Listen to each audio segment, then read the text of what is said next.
Il en est des paysages comme des hommes, toujours différents, sans cesse renouvelés, parfois rudes, mais toujours captivants. L'être humain doit lutter contre les éléments, l'adversité, le temps qui passe ou les dangers impromptus. Il en est ainsi des montagnes et des vallées, il en est ainsi pour les êtres vivant dans ces contrées. Pour résister, il faut s'unir. Pour gagner, il faut voir grand. Au cœur de la montagne, il y a des Alsaciens qui, sans doute mieux que quiconque, ont compris les leçons de l'histoire. Leur territoire est une vallée encaissée des Vosges, le Val de Villers.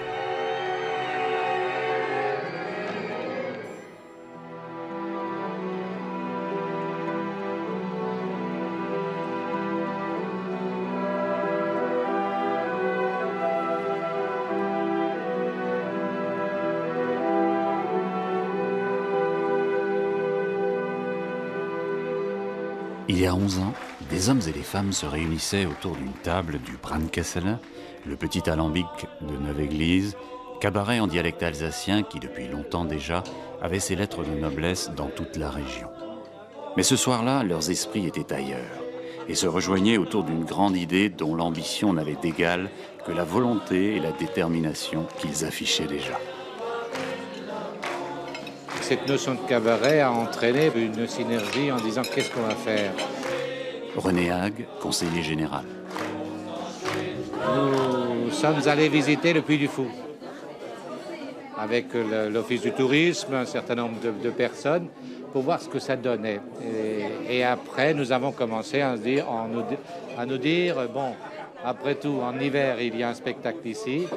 En été, essayons de faire quelque chose qui va donner une image de marque au canton. Ils arrivent de toute la vallée. Ils sont cadres, fonctionnaires, artisans, lycéens. Fin de semaine, fin d'après-midi après le travail, ce sont 1700 bénévoles qui unissent leurs efforts dans la préparation du rêve. Rien ici n'est laissé au hasard. Plus haut, sur la route, les pompiers étudient de nouveaux accès. À l'atelier, les 20 km de câbles électriques sont auscultés. La ruche du Val de Villers bourdonne en silence. À la fin de l'hiver, la colline revêt déjà ses habits de fête. Les gens du Val de Villers ont une longue expérience de travail en commun. Ça fait 30 ou 40 ans qu'ils ont travaillé en commun sur le plan politique, sur le plan intercommunal. Et ça, c'est évident que c'est une histoire qui porte aujourd'hui ses fruits. Maurice Laugner, co-scénariste du Rêve d'une nuit d'été. Nous avons inventé cette histoire de femmes que l'on cherche à travers le temps. C'est quelque chose qui actuellement fonctionne encore. Je ne sais pas si nous pourrons à la longue tenir sur ce montage-là, sur ce fil rouge-là. Probablement qu'un jour il faudra le changer, mais ça n'est pas très grave. L'histoire de la femme que l'on cherche, ou du personnage que l'on cherche, je crois que les spectateurs, d'une certaine manière, peuvent s'identifier.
On est dans une ambiance magique, étonnante, surprenante et mystérieuse à la fois. Jean-Pierre Leider, vice-président de l'association Saint-Gilles. De la colline de Saint-Gilles où on fait notre spectacle, on a au pied pratiquement l'ensemble des 18 villages du canton de Villers. J'y suis pas né dans cette vallée et puis on en tombe amoureux une fois qu'on y est. Cette vallée a une âme très particulière où se joue intégralement la vie associative et l'intercommunalité. Le tissage était, avec le bois, la véritable richesse du Val-de-Villers.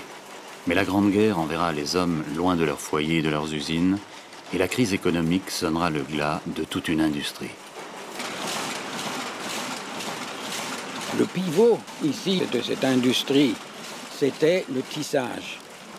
Georges Hirschfeld, historien. Les toiles du Val-de-Villers n'ont jamais été très appréciées à Sainte-Marie-aux-Mines, parce que c'est de Sainte-Marie-aux-Mines que venait la matière première, d'où venaient les quenouilles et tout ça.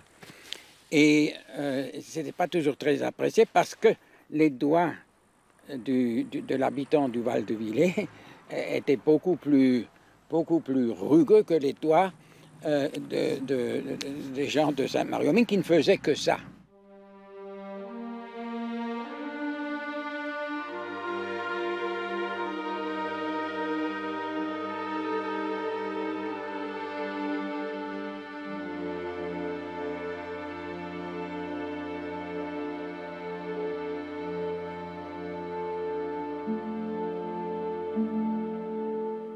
J'étais comme beaucoup d'autres, un peu effaré par la dimension qu'on voulait donner dès le départ.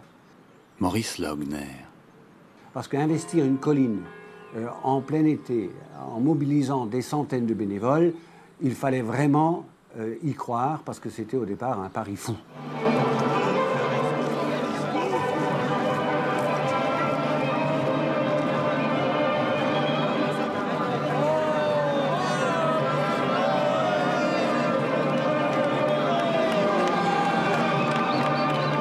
Il fallait une histoire.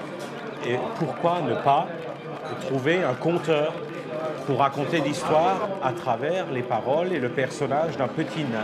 Jean-Georges Hirschfeld, metteur en scène, vice-président de l'association Saint-Gilles. Les nains dans les Vosges, ça existe. Il y en a partout. Il y en a dans toutes les vallées. Il y en a même sous les lits et dans les alcôves. Les nains, ce sont des espiècles. Et donc, on a trouvé un nain qui s'appelle Racine. Et c'est lui qui raconte l'évolution du Val-de-Villers, des Celtes jusqu'à l'époque actuelle. J'ai erré en aveugle dans un monde en évolution, en ébullition, en révolution, peut-être en perdition. L'histoire de toute civilisation est intimement liée aux contes et légendes. La montagne alsacienne est empreinte de mystère, et la forêt entraîne le promeneur dans ses profondeurs, tel un songe qui semble ne jamais finir. Le rêve d'une nuit d'été n'est-il pas là avant tout pour exorciser les tourments de l'histoire?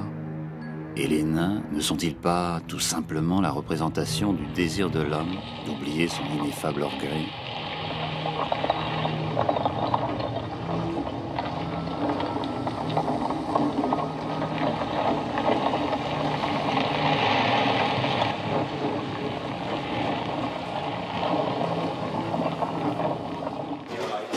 Also, das ist jetzt eine Affiche vom Saint-Gilles, vom Anne 2000. Das ist gerade bei uns, ist noch ganz warm. Es ist frisch geboren. Frisch geboren. Voilà. Hoffen wir, dass das Wetter auch mitmacht. Ja, hoffentlich gibt das Wetter auch mit. Il y a 10 ans, on avait un beau wurzel, et puis maintenant Dans 10 ans, il a vieilli. Hein. il a vieilli. Il a mûri. Oui, mais nous on n'a pas vieilli. Elle est infiniment plus choquante que toutes les 10 précédentes. Si tu prends le livre des gnomes, et quand même on a bien dit que le Wurzel était un gnome qui était issu de la poussière, etc. Si tu prends les bouquins qui sont parus, qui sont super d'ailleurs sur les gnomes, c'est exactement ça, quoi. Donc on est, je veux dire, au niveau de l'esprit, on y est. Au niveau de la sympathie, bon, on ne peut pas dire qu'il soit beau, Mais un gnome, bon, c'est pas son but. De toute façon, amène quelle affiche tu veux, elle ne nous plaira jamais. Parce que nous, c'est quelque chose que nous vivons de façon très forte et jamais quelque chose. Je suis sûr que jamais rien ne va vraiment nous plaire parce que nous on le vit. Et là, c'est sur un bout de papier et c'est quelque part, c'est moins beau. Wurtzel, décidément, ne laisse jamais indifférent. Il invite les uns à la contemplation, les autres à un réveil. N'est-il pas l'âme de la vallée et de ses habitants? Le message passe et gagne le cœur parce que Wurtzel est avant tout profondément humain. C'est ma fille Fanny, oui, qui participe au Saint-Gilles depuis 7 ans avec moi. Et puis j'ai d'autres enfants qui jouent aussi, toute la famille. Et elle vient m'aider là, maintenant, en période de vacances.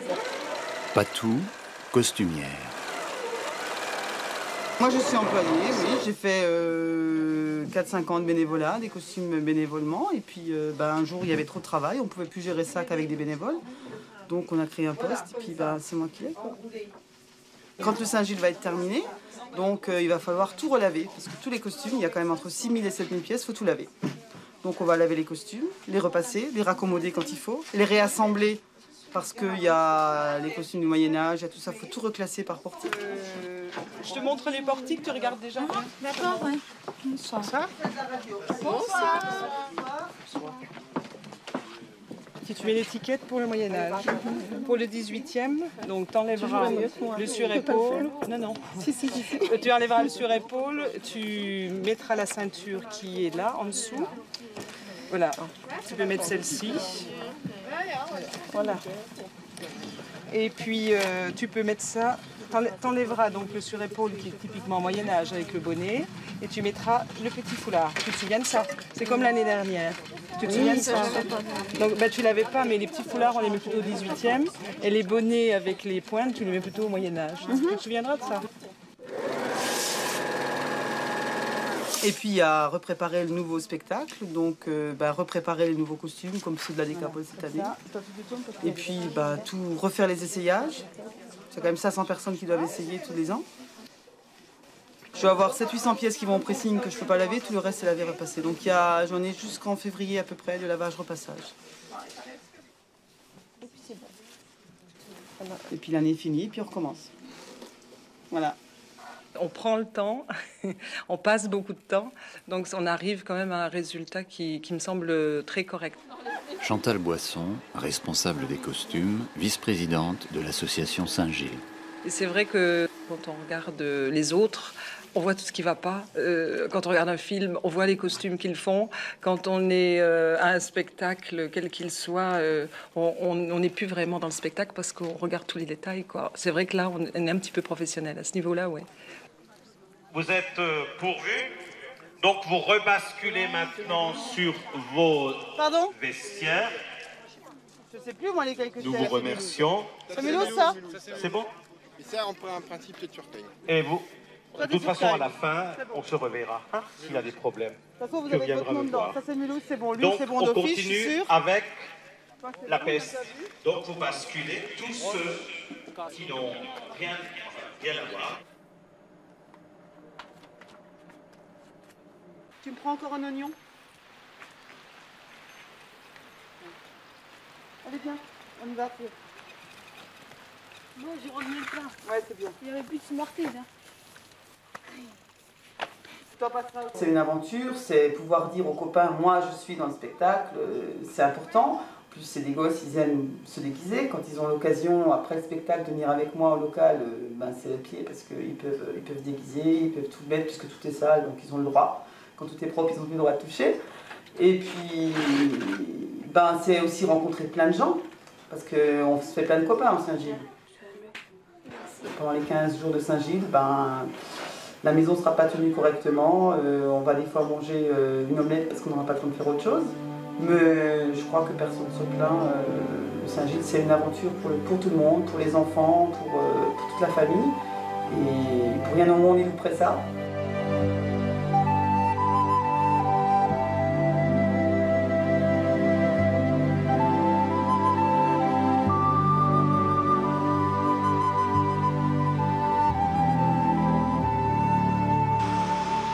Mais au-delà du rêve, il y a la vie, celle de tous les jours avec sa réalité sociale et économique. Nous avons des enveloppes timbrées illustrées que nous avons éditées exprès à l'occasion du rêve d'une nuit d'été, la fête de Saint-Gilles. Et parce que l'argent est immanquablement lié au spectacle d'aujourd'hui, parrains et sponsors y trouvent aussi leur compte. Sur les étals des commerçants, Wurzel la légende devient un produit de consommation.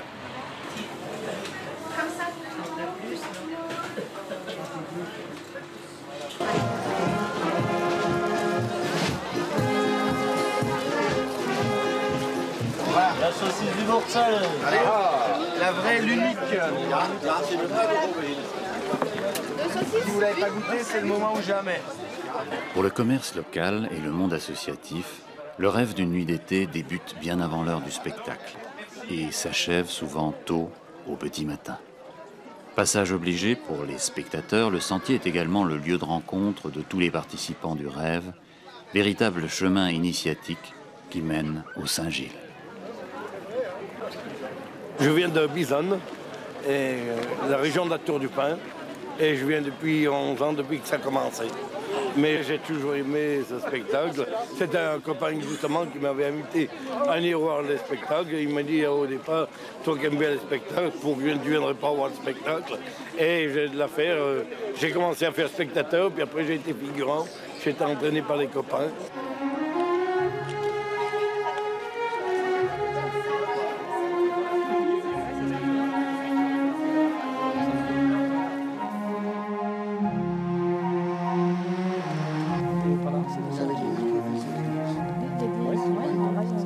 Merci beaucoup.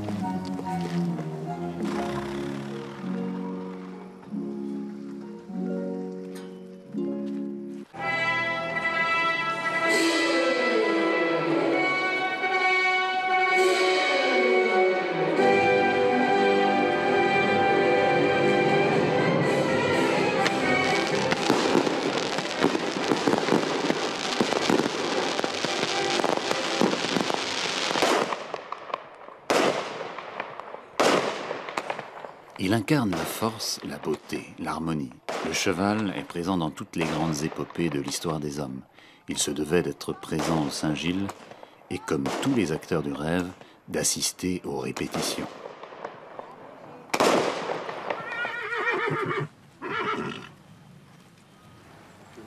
Et restez bien ensemble là. Très bien. Oh, c'est pas mal tout ça, c'est pas mal.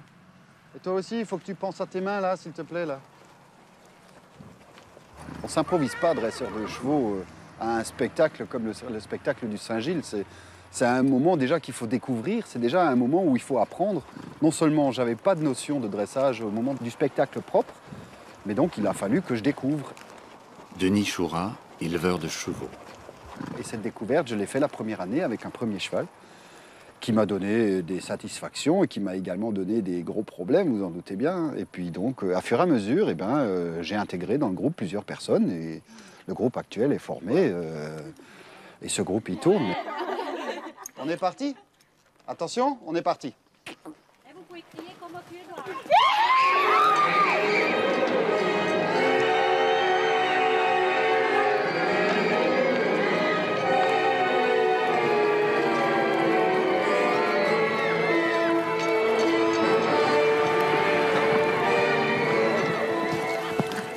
Pas mal, pas mal. La retraite de Russie, Napoléon est blessé. Je ferai Napoléon. Il a fait 6 mois de guerre. Il a faim, il a soif, il n'a rien mangé depuis 3 mois. Il n'a pas vu une personne, même pas une femme, pendant 3 mois. Imagine le mec blessé grave. C'est ce mal du pays qui vous prend au ventre dès que disparaissent à l'horizon les crêtes de l'Altenberg, de Klim, de Noursberg, le champ de feu. Donc, mon Napoléon, lui, il est fatigué. Il a fait la guerre. Moi, ce que j'aimerais, c'est que vous... Voilà, couchez-vous. Ouais, super, Camille, ouais. Je suis partie du scénario si je tombe. Ah, disons que ça fera le petit bonus en plus. Ça, c'est pour le spectacle, ça. Oui, Allez, faites-moi avancer vos chevaux, là.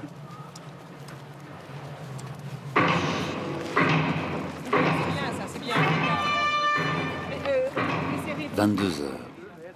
L'obscurité tombe sur la colline magique. Devant les 6000 spectateurs impatients, les premiers figurants entrent en scène. Dans les coulisses, 500 hommes, femmes, filles et garçons attendent le moment où, à leur tour, ils seront applaudis. Les chœurs vibrent à l'unisson pour leur rêve. Le Val-de-Villers a gagné son pari. Et lancer leur destrier dans la liste. Oh, les pharaons, putain, mais tiens pas tout pour tous les fois, tu vois.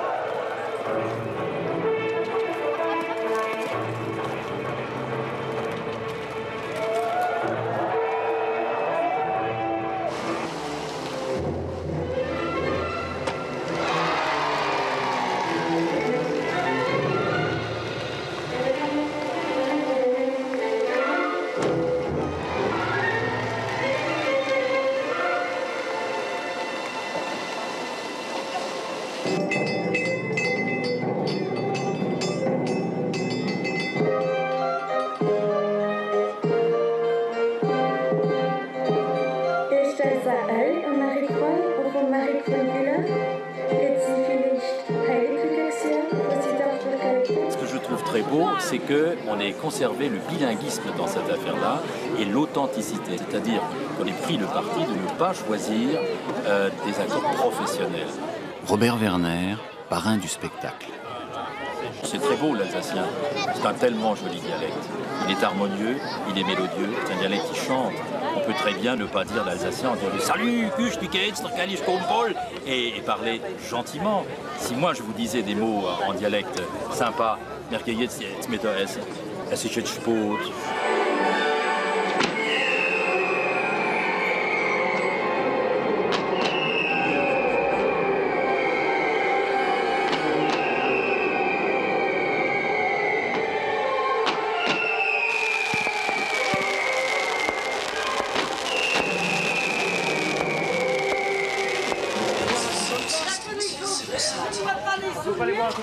Vous n'avez pas pris les costumes comme ça. Non. Je ne vois pas ici. Non, répétez. Attendez, je ne vais pas toucher celle-là. Vous fermez les boutons en haut et en bas, juste. Hein. Écrivez, répétez. Antoine de Lorraine les a taillés en pièces. Plus de 5000 dans la journée. 1500 Levez-vous, das Narrenschiff. Das Narrenfort. Au nom de Dieu, silence. Les protestataires ont écrit Adane. Ça doit être ça, normalement. Ça, là. T'es sûr? Il y a ton nom après? Attends. Oui. Eh ben oui, c'est ça ton costume, c'est le sien. Dépêchez-vous, il reste pas beaucoup de temps pour la décapage.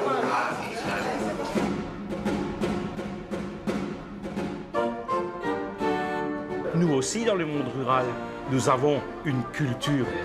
Jean-Georges Hirschfeld. Et quand des enfants, des adultes, des personnes âgées, des retraités travaillent avec nous au Saint-Gilles, c'est que quelque part, ils participent à une part de la culture. Ils font partie intégrante. Leur histoire va commencer à leur appartenir et ils sont partie prenante.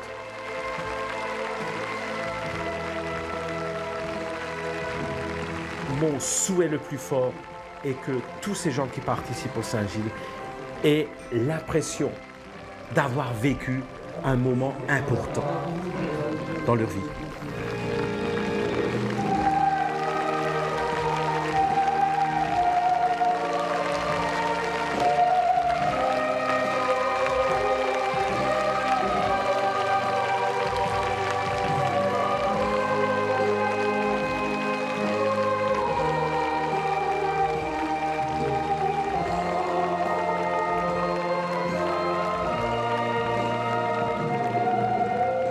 La dimension européenne est une dimension spirituelle.